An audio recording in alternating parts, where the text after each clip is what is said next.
Hey there everyone, welcome to the One Brain Four Wheels channel. It's the Gear Bear here like always, and today you guys might have noticed that the 2003 Suburban is still in the garage. Well, actually I don't know if you guys can notice because it doesn't fit in one shot. But there it is, still here. So why is it still in the garage, you guys might be asking? Well, when I was doing the last video working on that rear differential and changing out the fluid, I realized that the rear pinion seal is actually leaking in my vehicle. At least I'm pretty sure it is. Let's get underneath the vehicle and show you guys what's happening, and then let's go ahead and try to solve the problem by fixing that seal. All right, so up underneath the vehicle, I think it makes my point very clear why I believe I have a faulty pinion seal on my rear differential. You guys can see the drive line here connecting to the back of the rear differential, and you see this, wide swath of greasiness on the back here where the two connect. And what that leads me to believe is that over time, as this is spinning, some of the fluid from the differential is seeping out of here, and it's kind of, spreading across the back of the differential here, eventually leading to having an insufficient amount of lubricant within the differential itself, which might make premature failure of the differential and the gears inside of it. So how do we fix this? First thing is we got to remove these bolts, two on this side, two on this side, and we need to drop down our drive shaft. All right, so before we get any further in this video, I thought it might be helpful to go over some of the tools and parts that you're going to need to accomplish this job. So starting in no particular order, first thing first, we're going to need a breaker bar. It's going to be very helpful removing some of the corroded bolts that are up underneath the vehicle. Then I have a nice pry tool. This is just an extension, but I use it as a pry tool. So something like that you can use for that application would be great. Then totally optional is a impact wrench. We'll talk about this more later, but I can see why people wouldn't want to use that. But I did, and it seems to be working out fine. So I'm recommending that if you need it. A seal puller, definitely necessary for this job, as well as a wheel puller. This is going to be used to actually remove that assembly that connects, from the back of the differential to your drive shaft. So there's an assembly there that needs to be pulled. That's very useful. Working our way over here, we need a rubber mallet that's going to be used to go ahead and seat our new seal, which is here. And for my application, I have the 8.5-inch ring gear on the back of my Suburban. And so Duralast part 710506 for a 2003 1500 Suburban. That's going to be what you need. Then over here, you're going to need a 7/16 Crescent wrench, or you can use a socket wrench to go ahead and remove the two brackets that connect your drive shaft to the rear differential. And lastly, you need a 32 millimeter, and most people don't have one of these, so I had to go get this. So a 32 millimeter socket wrench. If you're going to use the impact gun, you need an impact version of this, or you can just chance it. But you're going to need one of those to go ahead and remove the big nut that holds on the assembly that your drive shaft connects to the rear of the differential. So now with all this stuff assembled, you guys are ready to begin this project. All right, so now that we have all of our tools assembled, we can begin by using our 7/16, either a crescent wrench or a socket wrench, whatever you prefer, and we can remove these 4 bolts holding on the bracket that holds the drive shaft in place. All right, so I have all 4 of those bolts removed that were holding on the 2 brackets that were in place to hold on the drive shaft to the back of the rear differential, and it's still staying up here. So now what I think I'm going to do, I kind of read a couple things online, and they suggest using something like a little bar to go ahead and get up underneath here and pry this off, because there's a little bit of rust that's accumulated on the ends of these things here where it's kind of touching, because nothing's actually holding it into place. It's just kind of sitting in here. So I'm going to use this to pry it out, and hopefully it'll just kind of drop. All right, so I'm still working on this thing, and one thing is that if this is pretty rusted on, because this is exposed, pretty much it's right here next to the ground, so it gets a lot of water and dirt and nastiness, and it gets rusty and corroded. So if it's getting stuck on you, you can either use some WD-40 or something. What I actually used, because I don't have any on hand, believe it or not, I just used a rubber mallet to kind of help break up some of that corrosion. So just whacked it a couple times with the mallet, and then I can go ahead and use this bar in here now, and this should come off pretty easy. I'm going to do it one-handed, see if I can do it. Probably gonna fall on me. Oh, look at the one. Oh, bingo, got it. Easy. Not too bad. That is not that heavy of a drive shaft. So drop that, set this guy down, and now you guys can see what we're working with. All right, so before we continue any further, I want to show you guys, I went ahead and put on a nice straight line going across all these components, the threads here, the nut, this main assembly, and even onto the rear differential itself back here. And basically what that's there to do, based on what I read, is that when we put all this stuff back together, we want everything aligned. And then also when I remove this main bolt, I'm going to count how many number of turns I do to remove it. And basically when I put everything back on in an exact reverse order, nothing out of place, that's going to make sure that we have the right amount of preload or tension on all of these components, including the gearing and stuff in here that make up the drive line. And basically, that's just the way the car was manufactured, with a certain amount of tension in all these components when assembled. And so we want to mimic all of that when we put it all back together. So that's what the point of this is. All right, so as you guys can see, I finally got this nut off, but it was quite an ordeal. I began just with my normal socket wrench, and then later I went ahead and used this cheater bar here, and this would not budge. So then I went ahead and sprayed some PB Blaster on here and let that set for a little while. Try it again, nothing. So just for your guys' information, you know, everything I read online told me not to do it this way, but I really had no other choice because this thing was stuck and I didn't see a way out.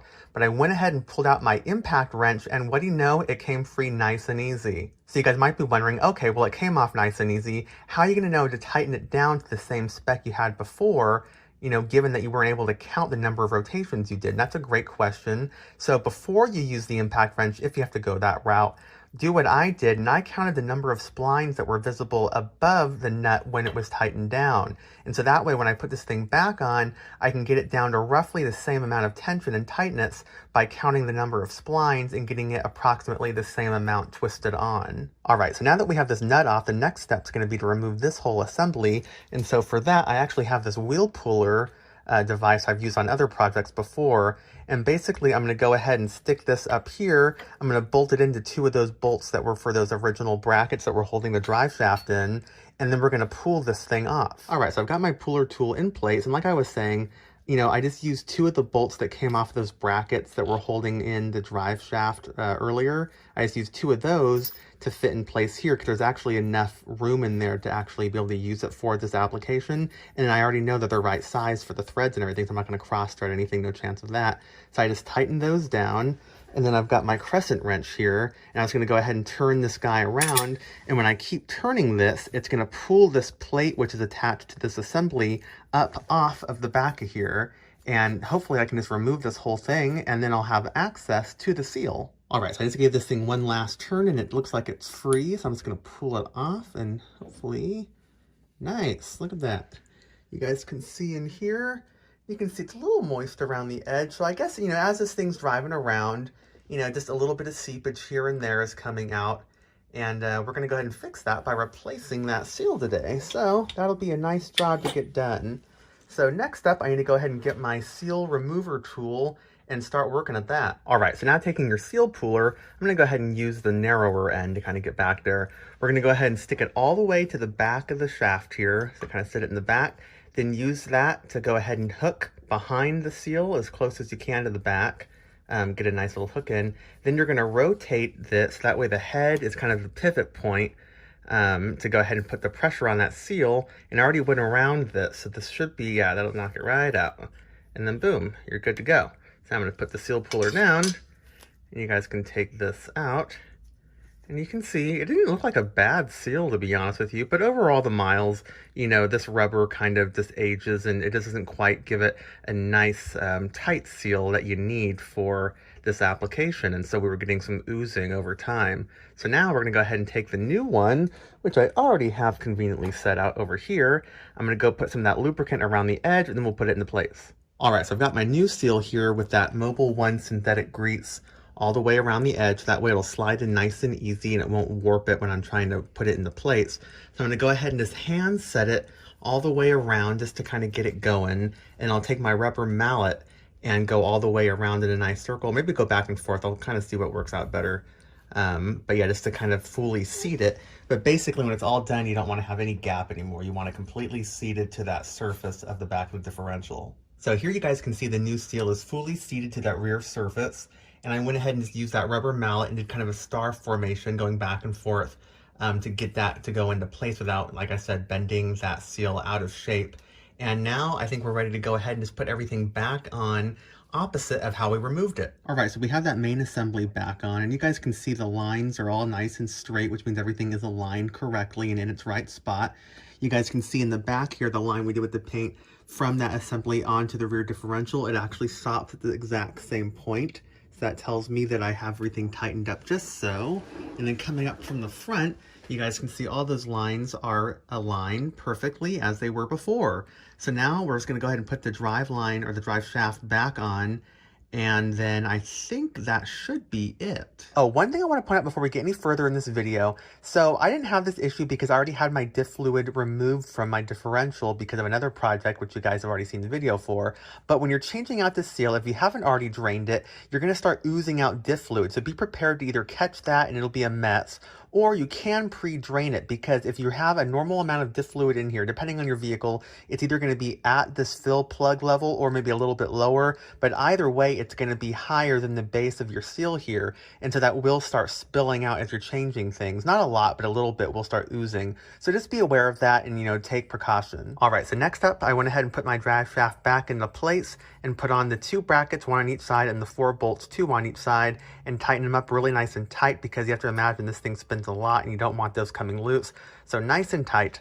And then, like I said earlier, if you guys lost any fluid oozing out of here during the course of changing out the seal, you'll want to go ahead and undo your fill plug here and add in a little bit more differential fluid, or at least check your fluid level and make sure you're still the right spot if you oozed any out. If you didn't, then not a big deal.